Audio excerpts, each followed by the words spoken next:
The reality is that almost all business problems you'll encounter can be reduced to something as simple as two variables, two equations. The math isn't the barrier, it's the mindset.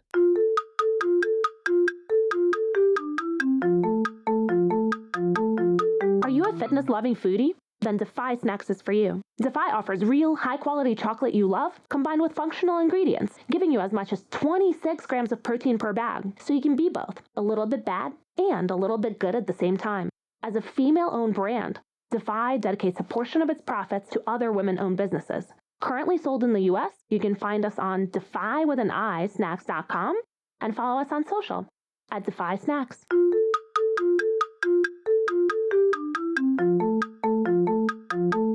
Hello and welcome to the Shiny New Object podcast. My name is Tom Ollerton. I'm the founder of Automated Creative, the creative effectiveness ad tech platform.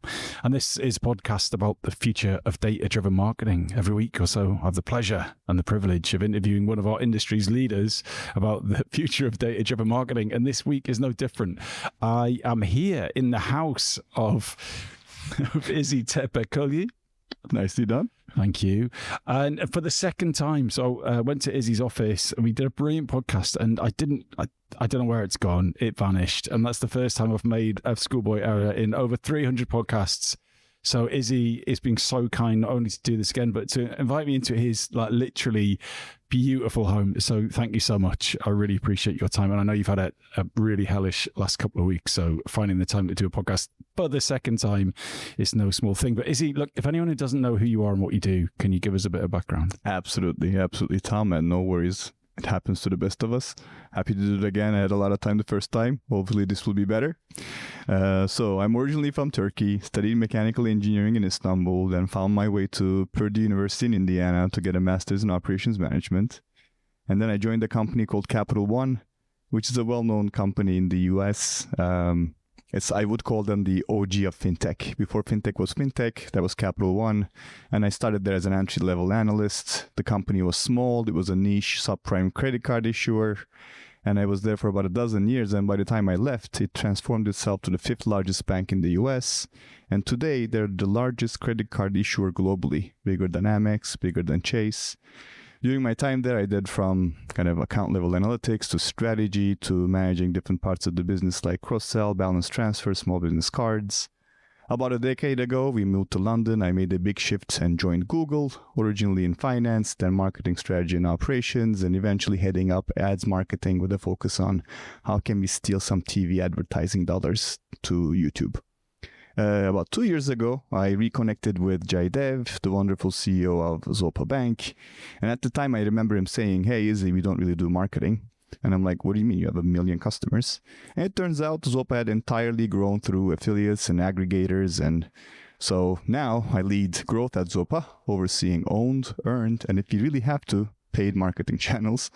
And we have big ambitions. We want to get Zopa to 5 million customers in 5 years. So quite the career. In that career, what has been the best new belief or behavior that's really changed your work life for the better? Yeah.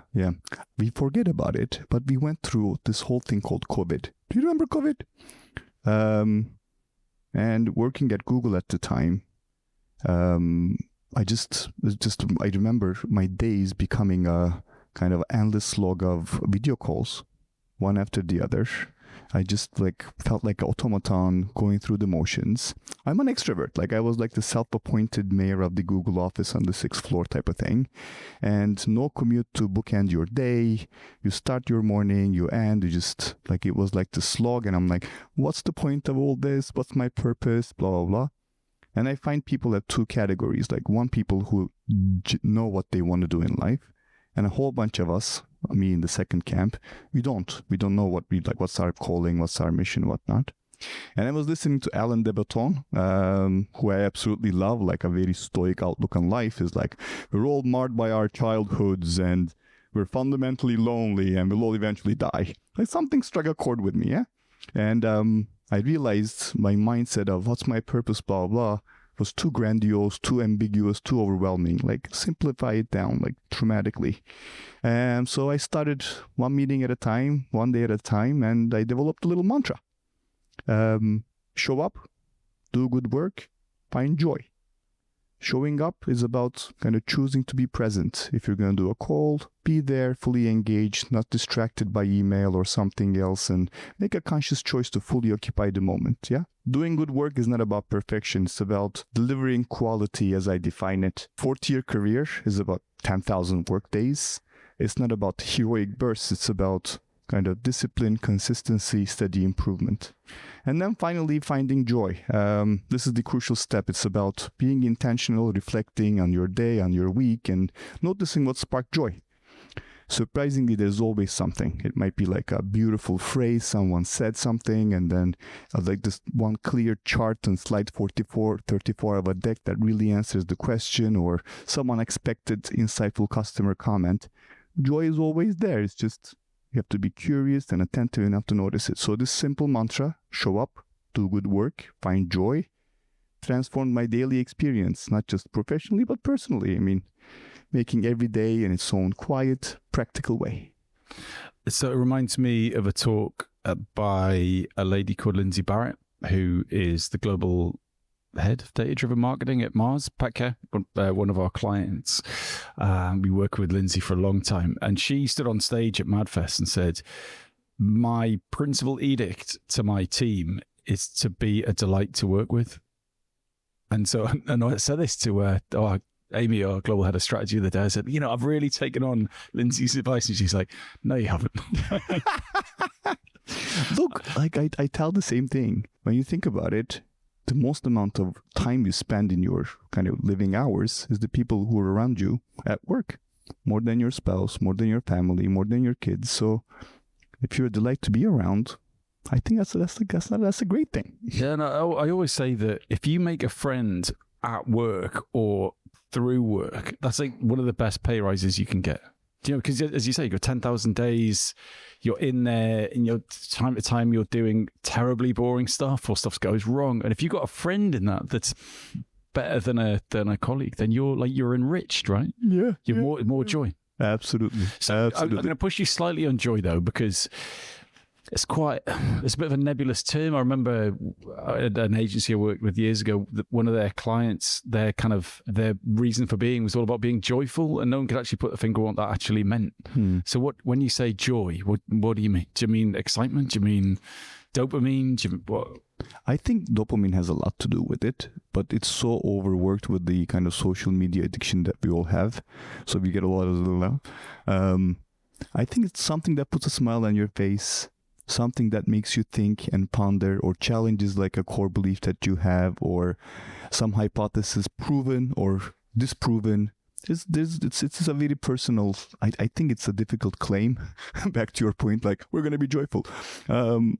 This whole mantra is about what I define as joy at that moment of reflection. So it could be many things. Yeah, when we were writing out all of our values at Automated Creative, and they haven't really changed actually in the best part of 10 years, we very much based our values on the framework that was on Bruce Daisley's podcast. I think Eat, Sleep, Work, Repeat, and one of them was like, don't ever force fun, but when it happens, go with it. You can't be like, right, now this is where we like have fun. Exactly. But if people are losing their shit about a thing, then whatever you do, don't stamp on it.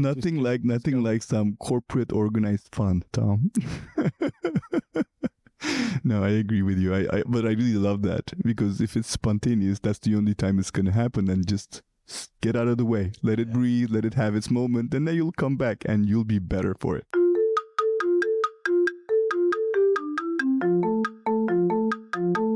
So what bit of advice do you have for someone listening to this podcast who wants to become a better data-driven marketer? What's your one silver bullet? All right. So many people are unnecessarily afraid of basic math. I'm talking like 4 operations, right? Adding, subtracting, multiplying, dividing. Like, I'm an engineer by training. I'm a statistics enthusiast.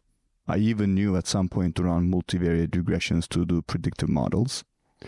But honestly, 90% of what makes you a great data-driven marketer comes down to these 4 basic operations. Like, if you can do those, you're good. But people have a often have a mental block. They convince themselves that analytics or data-driven decision-making is complicated and scary. It's really not. The reality is that almost all business problems you'll encounter can be reduced to something as simple as 2 variables, 2 equations. Like a break even, right? Like, what does our conversion rate need to be for this marketing campaign to pay off? Everyone with a high school diploma can figure this out. The math isn't the barrier, it's the mindset. So my best advice is to, no, don't take complex analytics classes, blah, blah. It's adopt a growth mindset. Stop being scared of numbers, lean into simplicity. When you stop fearing basic math, the clarity, the confidence, the power of your marketing decisions will increase dramatically, man. So you're really speaking to me there, because if anyone mentions politics or maths, my brain just or golf or something. Do you know what I mean? I'm just like, oh God, really? We're talking about golf.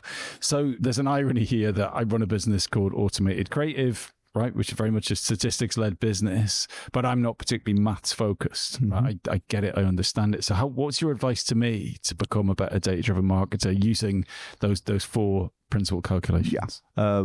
First, let me unpack the kind of mindset piece, right? Just like you said right now, I'm not good at math. The growth mindset is about, I'm not good at math yet. So that's the mindset piece. The second is simplicity. Sometimes in a group setting, in a team meeting, people are scared of coming across, oh, that's a stupid question. Like, actually, the more basic, the simplest questions are the hardest ones to ask because it takes courage and actually not that difficult to answer. Let's go back to your kind of industry, automated creative. You're looking at 2 pieces of creative. Why did this work better? It's a simple question. The answer is kind of, there's a numerator and a denominator. More people saw, more people clicked. That's the basic division. And then they're like, okay, why did they do that? Follow that to the next step. That's probably like this many people saw this thing, this many people, whatever. That's a multiplication. So simple questions answered simply without jargon and getting into, this, that, and the other. I think that's kind of what I mean by simple maths. That helps.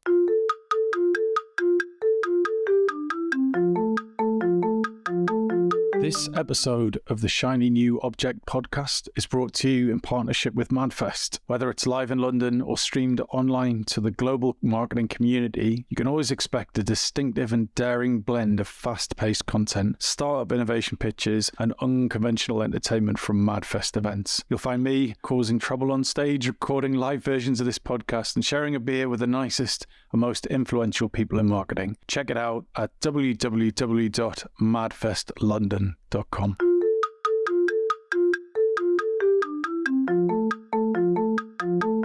So we're now going to move on to your shiny new object, which we've never had before, not in over 300 shows, which is Zopanomics. Yeah. Economics, but Zopanomics, yeah. So explain that to me. All right. What is Zopanomics? Give me a simple elevator pitch, and then tell me why have you chosen it as the future of data-driven marketing? Yeah. So it's going to be a bit ironic because I just said, hey, like 90% of the kind of stuff that you're going to encounter at work is going to be simple. This is firmly in the other 10% bucket, okay? This is complex, but worth it, which is why I'm excited about it, right? So first, a little bit of context on kind of paid performance in financial services. It's notoriously tricky. Like, paid performance is always tricky, but financial services is a bit more tricky because there's a long delay between when you acquire a customer and when you see whether that customer was a profitable one or a good customer or not. Like a scenario, right? So it's summertime. You want to kind of get a loan to go on a nice vacation. You see our ad, you click, you approve, we give you the loan.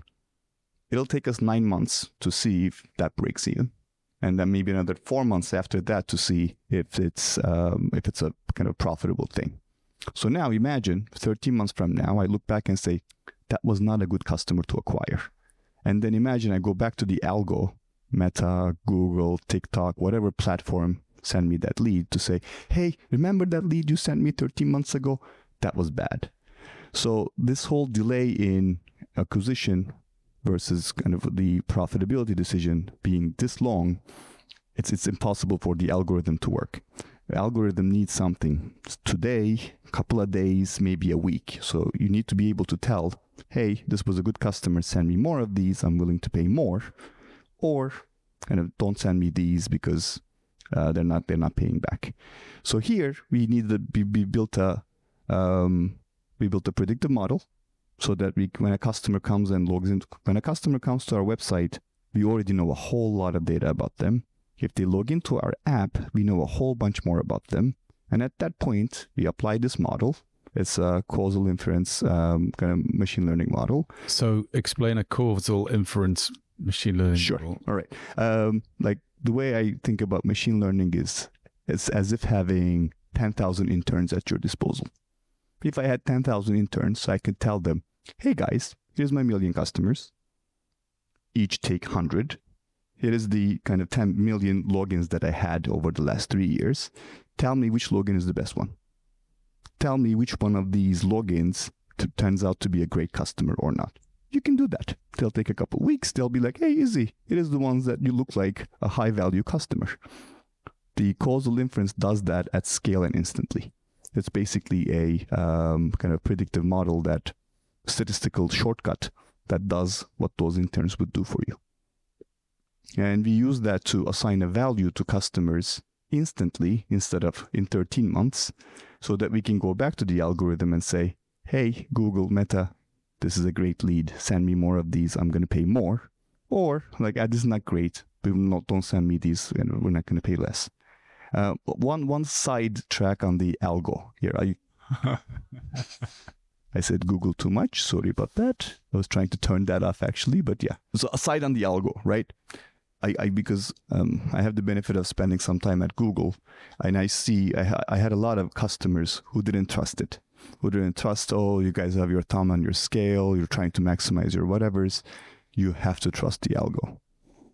Google, whether it be Google, whether it be Meta, whether it be TikTok, these are really, really sophisticated models that these companies have invested millions of engineering hours in.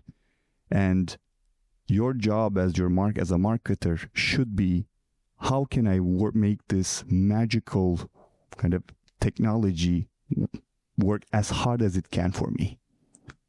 So that's my little kind of detour on how one should think about algo, and it's gonna get even kind of more stronger.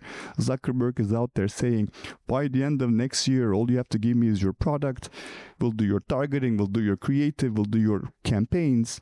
We don't need to do any of that. So that's where the algo is going. Being able to know what signal to send to it now is going to be even more important in the future. So can you tell me more about what goes into Zopanomics? So obviously not without compromising your intellectual property, but you talked about people arriving at the website, they're going to put in a certain amount of detail, their name, their age, location, when you got an IP address, and then you also said the app as well. So all of those, I'm going to push you on this, all of those things seem like they couldn't possibly predict what a good financial outcome could be. So without giving away too much, what kind of things are you collecting that you can build a model on? When somebody comes to Zopa.com and let's say they clicked accept all to the cookie banner, at that point we know 40 to 60 pieces of data. And that, like, not just Zopa, by the way, everybody, we all do. And then when they click and say download the app and they log into the app, at that point, we also know their address, their PII, and their income. As a financial institution, we know a little bit more about customers. But at that point, you're at kind of 100 data points. And that's a lot. That's a lot of data for everybody, by the way, any advertiser out there, putting the kind of PII aside. Even from a simple website visit, you can glean so much more. And for whatever it's worth, this model, it learns over time. So if it's not 100, it doesn't have to be 100% accurate. You're not lending money. You're not like making massive investment decisions here.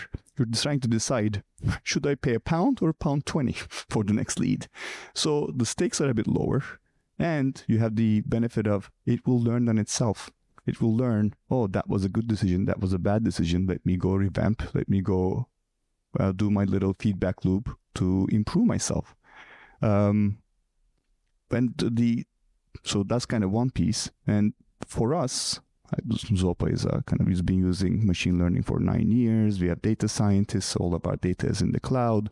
So it's a bit more natural for us to be able to kind of pull off a data scientist for a couple of months and then kind of some tech folks to make the tracking work. But even if you don't have that, there are companies out there. One of them I'm not affiliated with. I'm not getting paid for this. It's called Voyantis.ai out of Israel. And they sell a kind of a value-based bidding, kind of this Zopanomics solution in a box, like a SaaS solution in a box. So you can actually go talk to Voyantis. They can come, kick it off. You'll need some budget, some scalable budget, about 50 conversions a week. So whatever that budget is for you, for your business, however much that costs, at that scale, they'll be able to get you up and running in a couple of months.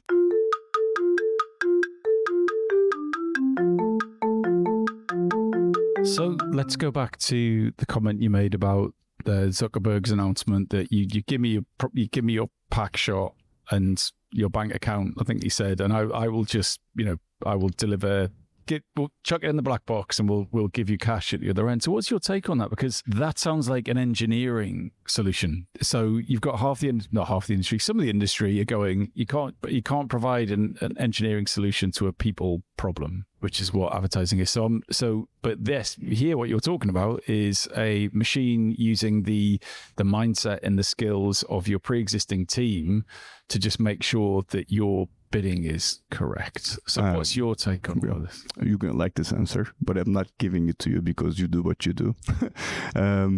Look, imagine let's go to a world where all the advertisers are doing exactly that, right? And so everybody's using kind of Zuckerberg.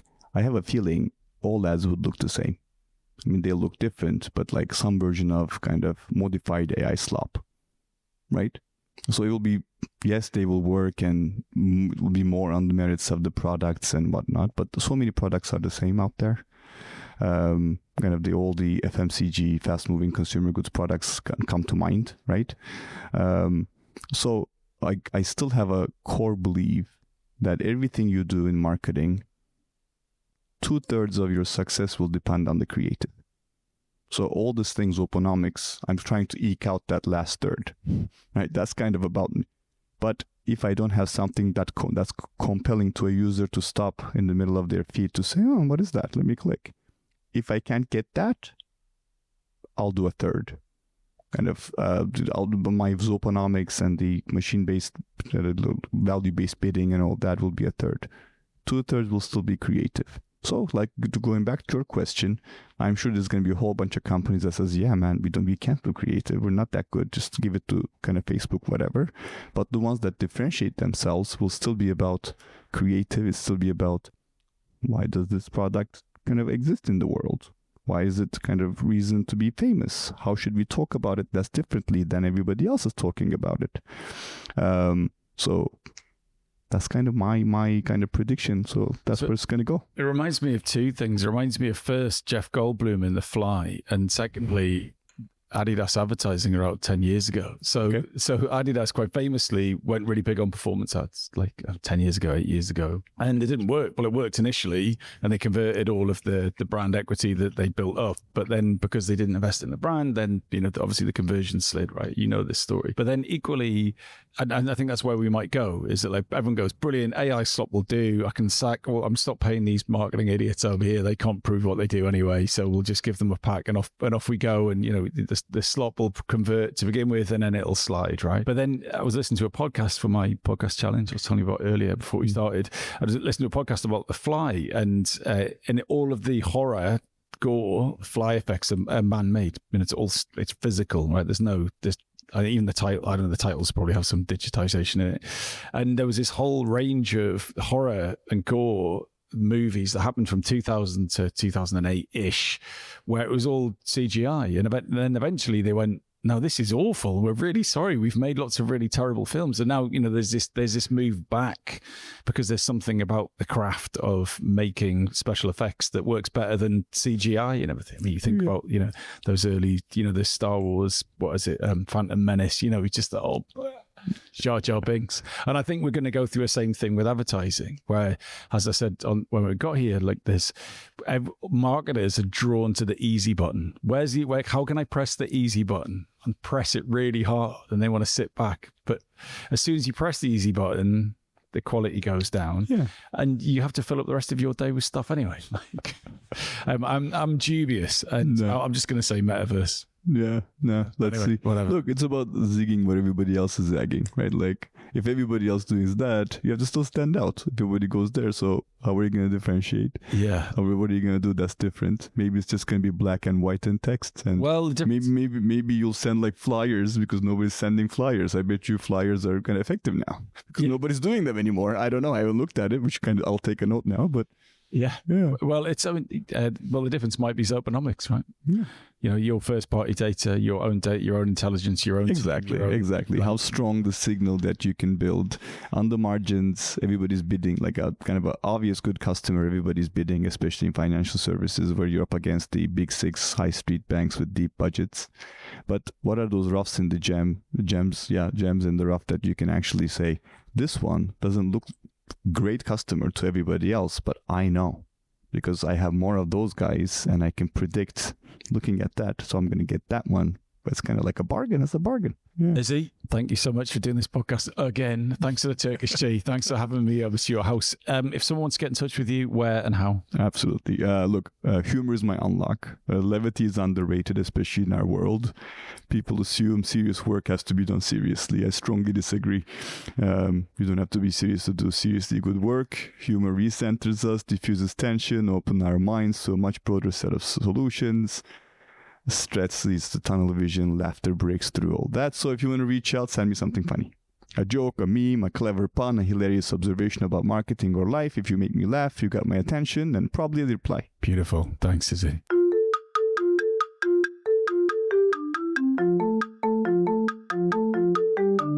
Hi. Just before you go, I'd really appreciate it if you could take the time to write a review of the shiny new Object podcast on Apple Podcasts or iTunes, whatever it's called these days, or whichever podcast provider you use. We're an indie podcast, so it would go a long way for us if you could just share the word and give us a bit of a support on those channels. That would just be fantastic. If you haven't got time, that's also cool. And yeah, if you could tell your colleagues about the podcast, and also, if possible, don't forget to subscribe. And I'd love to hear your feedback. If you'd like to speak on the podcast or be a guest, or you think I'm asking the wrong questions, anything, I'd be super interested to hear what you think. So please email me at tom@automatedcreative.net. That's TOM at, I'm not going to bother spelling it. Anyway, you'll work it out. Thanks so much.